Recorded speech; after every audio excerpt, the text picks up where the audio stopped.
Welcome to the Driven Moms Answering Adversity interview series, Stories of Success Through Setbacks from Mom Elevated. Together, we can shine a light on how normal challenges and struggles are, along with how we can overcome and rise above them. Today, we have Kare to share with us her story. I can't wait to dive in. So, Kare, would you mind sharing a little bit about your story and overview a little briefly for us? Sure. I'd love to. Well, I guess I will just start at the very beginning and rush through a lot of the younger years. I had, I don't know, just a very normal upbringing, I guess. Very like positive. I really would say I didn't have a lot of adversity like in childhood. Like it all started really after, I mean, I had just the normal stuff about growing up, but I would say really when people kind of ask me my story, really where I start is with my mother's death. So that was the first thing in my life that I was like, oh my gosh, everything hadn't been perfect, but this was like really big, right? It was really a big shift in my life. And then about 6 months after that, my grandma died. And so I was at a place where I was like, okay, these were like the two people in my life that were the most, I would say I really felt like that unconditional love. Right. And not like my other people in I have sisters and a dad and, they love me, of course, but it's just different, right? It's different with a mom and it's different with a grandma. And so that was the first, I don't know, just kind of like, what am I going to do with myself? Right. Because now I had to kind of like figure stuff out. And bigger than just like figuring out my day, right? It was like transcended everything that was going on in my life, I guess maybe is a good way to put that. And so, that was something that I really had to kind of struggle through and say, okay, where else in my life do people unconditionally love me? And let me focus on those for a little while, right? So kind of trying to shift my focus and just grieve, just like let myself grieve. And so that was kind of a bump in the road for me. And I was married at the time. And shortly after that, I don't know, maybe 4 years or so after that, I ended up getting divorced. So my husband didn't want to be married anymore. He's just like, marriage isn't for me. And I was like, okay, well, that's interesting. And so this is another thing, like, I never, like, that word just wasn't something that I applied to my life. Right. It's like, I'm never going to be divorced, just like you imagine your mom's going to be alive until your kids are grown. And right. Like when she's older, she'll get sick. And so again, this was just kind of what am I going to do? And so that's when I went to see a counselor. And that was really my first time like saying, okay, I'm going to get support for something. Right. I'd gotten support from friends and like read books and, I wasn't like against personal development or anything, but I was like, okay, these things are kind of big. I need somebody to like prop me up right now. Right. Somebody who doesn't know me, who can just like listen, like third party, outside voice, objective view. And so I was just kind of processing everything that had happened. And there was one thing that really stuck out to me about talking with her.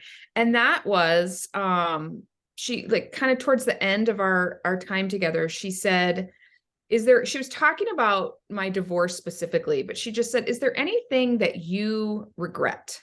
Like that you feel like you could have done differently? Right. And we had talked a lot about like divorce is two people, right? There's everybody's got some responsibility there. And she didn't even mean that. Like we'd worked through some of that, but just like in this process of, do you want to save your marriage? Do you want to try? Do you want to like, had you done everything that you could do? And I thought, man, that's a really good question. Like, and I had to sit on that for a little while. And so then the next time I saw her, I was like, you know what? I did everything I could do at the time to make this go the way I wanted it to, and it still didn't.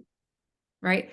But I will say that was like a really big turning point in my, like how I approached life, because she had really made me reflect, like, did I do everything I wanted to do to make this go, because that's all we can control, right? It's like what we're about, what we're doing. And so that was just like, I don't know, just like a light bulb went off, And I really then started kind of thinking back. And like one thing that came up was I have two sisters, and they had kind of a rocky relationship with my mom. And I feel like I didn't really have that much of a rocky relationship. And I thought, what another great example of like, I don't have to look back and like regret anything. It stinks that she died, but the time we had together was, good. And same thing with my marriage. I was like looking back and I was like, I did, what I could at the time, and I did what I could to save it. And that's all I can do. And like, I can grieve the losses, but I did my part.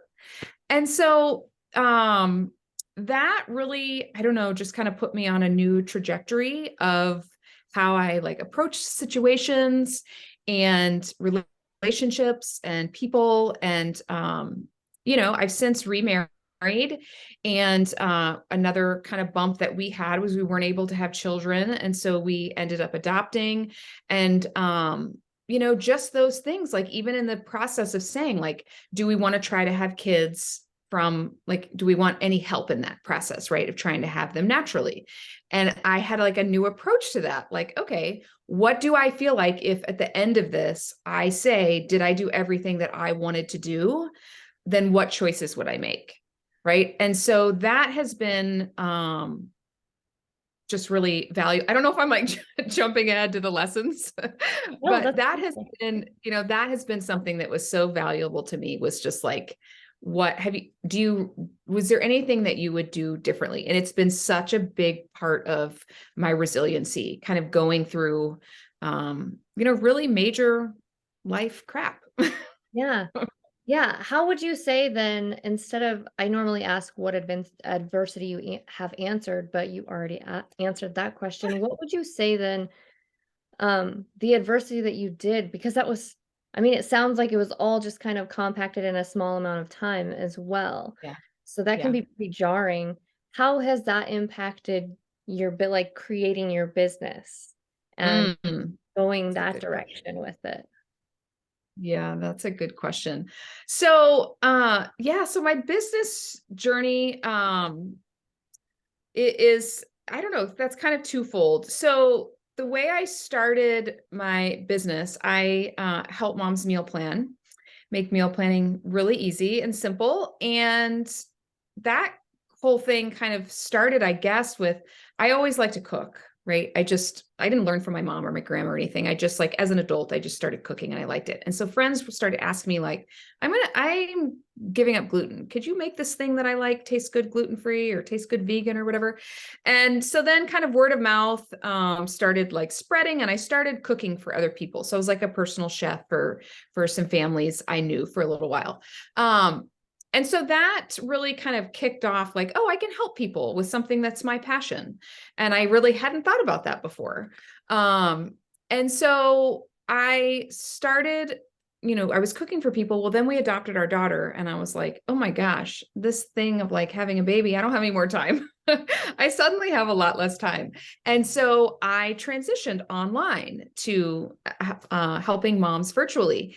And so that was kind of going, right? That was like in the works, even, when we knew we were adopting her, I was like kind of starting to transition. And then we had her, and I was not breastfeeding, right? Adoption. And there was so much pressure about breastfeeding. Like everywhere you go, it's like, it's the best thing for your child. If you can't do it, just, forget it. Just give up your child's health. That's like almost the feeling. Yeah. And so that's when I really started feeling like the pressure on moms about how you feed your kids. Right. And it started even with breastfeeding. And then of course she started eating, she's 4, she's almost 5. And so she started eating, solid foods and everything. And then I had more input, right, into what she was eating. But that first part of her life where there was so much pressure, and I was just like, I can't do anything about this. And there's so many messages, right? And those messages just continue. And so then because I was helping moms with meal planning before I was a mom. And I was like, okay, now I get it like even more than I used to get it. because there's a lot of pressure around that. Like, just because we're women and just because we're moms, we should know how to do this. And your child's health is your responsibility, and your partner in some cases, and it was just like, I don't know, it just kept kind of growing. And I was like, oh, what I do is even more important, because one thing I help with the logistics of meal planning and making it really easy. But also I found, and I understood it at that point because of what I'd gone through, a lot of what I do with my clients is just like, that's not your responsibility, right? You're doing your part, and that's all you can do. And in the kitchen, that is really important, because we take on all this, like, I have to please every person, every meal, and make whatever they want. And I'm a short order cook, and right. And so my experience with adoption and having to not breastfeed, and that pressure really helped me then later with my clients, and just knowing firsthand, like, there's a lot of pressure on moms in how we feed our families, and it stinks. And I really help moms kind of put up boundaries and decide what do they want to take in on those messages, and what can just go away. I love that. Well, and it can be so daunting because it never stops. You have to feed everybody all the time. So it's day after day after day after decision after Right. decision after decision. And you often hear, oh, I don't want to eat this. Oh, that looks gross. And so, that starts to wear on you after a while. So I think it's so great that you can step in and take some of that pressure off of their shoulders, and just like not having to think about it as hard, or really like take it to heart when they hear those things. I think that's amazing, because that is a huge piece of it, I imagine. Yeah, no, it is a really big piece. And just to kind of tie it back, like, I ask my clients, like, are you doing your part? Right? Are you doing everything that you can do and still take care of yourself, and not look back and say, because old moms with older kids are like, when they look back, they'll say like, oh, I regret not doing X, Y, and Z with, any area of life, but feeding them too. And so, like, I bring that up from my experience. Like, if you're looking back at what you're doing now, what are you going to regret? And sometimes it's the regret of, I'm not taking care of myself. And to your point, like, I'm getting worn down. Yeah. Right. And then sometimes moms are like, oh, okay, well, then I want to do this, this, and this in my meal planning for my family. Right. And there's a balance there. And so I just feel like my experiences going through a lot of things that I had to look back and say, did I do my part? And is there anything that I would have done differently or regret? It's really helping me kind of put that mirror up for moms with feeding their family. And it's very eye-opening. Right. Yeah. When you think, oh, if I looked back on this, I would totally regret this, and so then we shift. That's so great. I'm glad you're here for other moms in that capacity. So on that kind of wavelength, what do you think it is about entrepreneurs in those difficult times that keep us going, that make sure, we rise to those challenges, we don't just give up at that first hiccup, or when you do get worn down, you have that strength to continue on? What do you think it is about entrepreneurs that have that kind of spirit? Oh gosh, that's a really good question. I was just talking to my husband about this the other day, because he does not have that. Like, he just knows himself well enough. He's like, if I were doing that, I would have given up. Right. And so, I often wonder, is like, was this always like part of my personality, or is it my experiences? And I really feel like it is my experiences of just kind of like picking myself back up. And I was just saying to him, I think it was maybe yesterday. What day is it? Monday? I think it was just yesterday. And he was like, well, are you still enjoying it? And, would you, and that question came up again, like, would you regret it if you did it differently? And I'm like, you know what? I love it. And I'm moving forward, and I'm making progress. And I would totally like kick myself if I started doing something different, or just totally walk. I mean, there are days you want to burn the whole thing down, right? You're just like, I'm out. And so, it was really helpful for him to kind of say that to me and get me like back in that line of thinking of just like, and I think that's what it is you can just say, I don't want to walk away. Right. I would regret it if I walked away. And so for me, that's kind of I don't know, the litmus test or like the tool that I use to not walk away. I don't know what other entrepreneurs do, but there must be something in them that doesn't cause them to burn it down in the moment that's similar, right? Whatever that kind of looks like for you. But that's what I do for myself, is just say, like, if I, any decision really, like if I move forward with this, am I going to look back and wish I hadn't? Am I doing this because I'm afraid? Am I doing this because I, don't want to be rejected? And so having those kind of questions in your mind that you can ask yourself, that's what keeps me going. And, I think I feel like I am kind of risk averse just as a general person. And so I definitely know entrepreneurs who don't have that, and they're just like full force ahead, right? And so they take all the risks, and they fail a lot and before they succeed. And so I don't feel like I'm like on that entrepreneur track. Like I was not born an entrepreneur, I guess maybe is a way to say it. Like I just haven't had that personality trait my whole life. But through what I've gone through, I can, really look at the decisions I'm making and say, do I want to walk away from this, or do I want to move forward, or whatever? And so that's what really helps me. And so there's just some kind of stick to itiveness that entrepreneurs have that lead them to not just, light the match.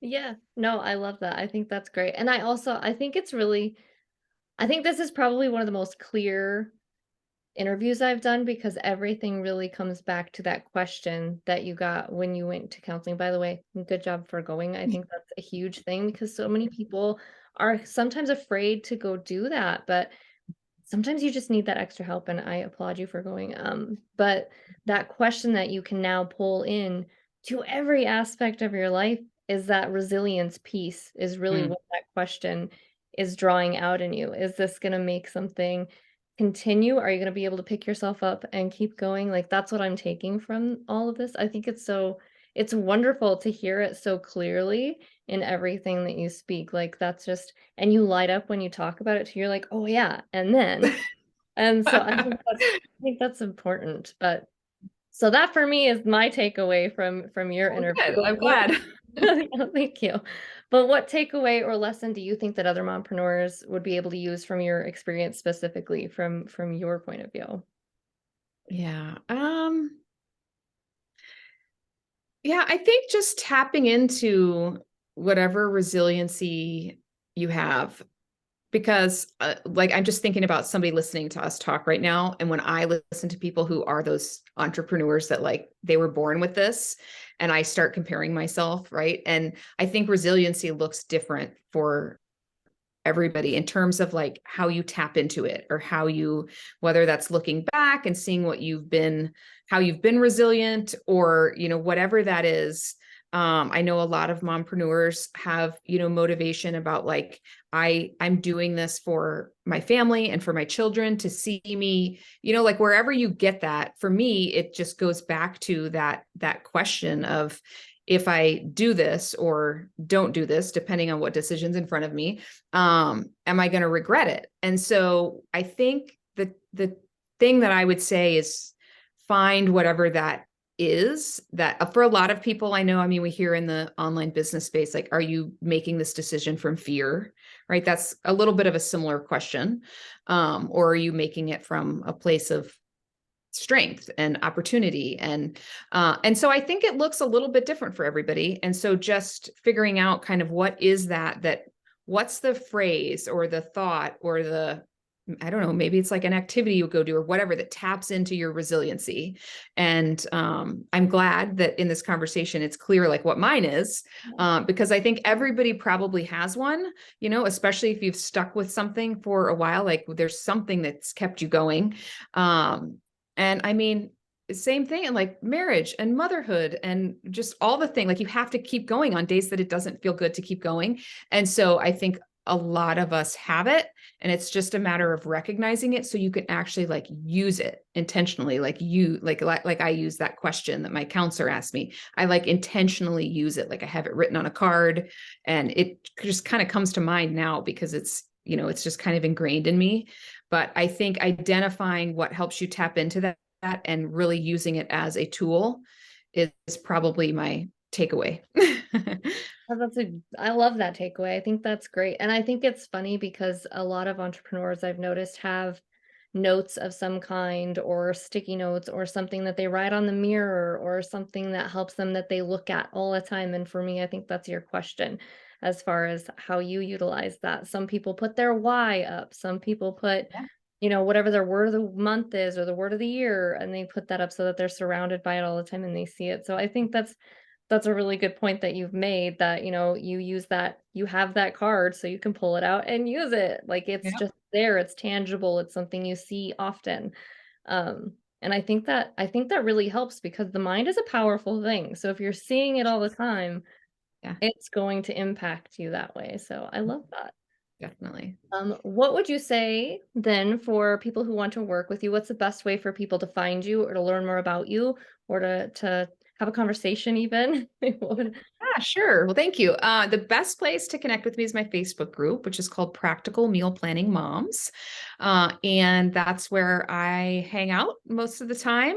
And I just love being in there supporting moms at, everybody's in a little bit different place in their meal planning journey. And so we do a lot of fun things in there. This week, we're talking about eating well for less, right? Not spending as much money to feed your family well. That's just an example of like a weekly topic that we have. Um, and so we have a lot of fun in there, and I get to know the members. And then from there, if anybody wants to chat about working together, then that would be the way to do it, is connect with me there. I love that. Oh, that's fun. Also, what a great topic right now. That's that's a really impactful one. Oh my gosh, we've been penny pinching and seeing where I love budgeting. So I like going in and seeing where we can save money and what helps. But that's oh my gosh, yeah. Perfect Meal timing. planning is a great way to save money. Yeah. Well, thank you so much for joining us today. It has been an So, absolute pleasure for me. yes, I've enjoyed it. Yes, thank you.